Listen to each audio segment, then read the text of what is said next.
নতুনদের জন্য আজকে মজাদার একটা রান্না নিয়ে আসলাম। রুই মাছ আর ফুলকপি দিয়ে, ফুলকপি আলু দিয়ে ঝোল করব। তো রুই মাছটাকে কেটে বেছে ধুয়ে নিয়েছি, লবণ হলুদ দিয়ে মেখে নিলাম।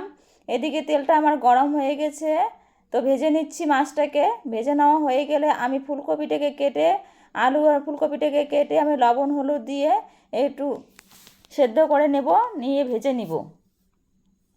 তো ভেজে নিলাম, ভেজে নেওয়া হয়ে গেছে, নামিয়ে নিব।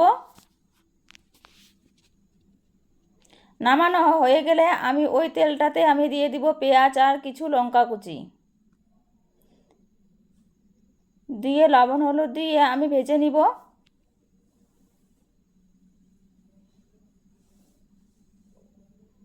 তো লবণ হলুদ দিয়ে আমি ভেজে নিলাম।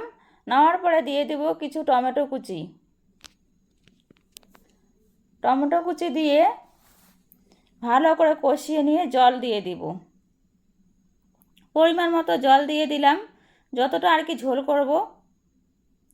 এখন দিয়ে দিব ফুলকপি আর আলুটাকে, মাছটাকেও দিলাম, দিয়ে একটু নাড়াচাড়া করে ভালো করে ফুটিয়ে নিব। তো রেডি আমার রান্না, নামিয়ে নেব।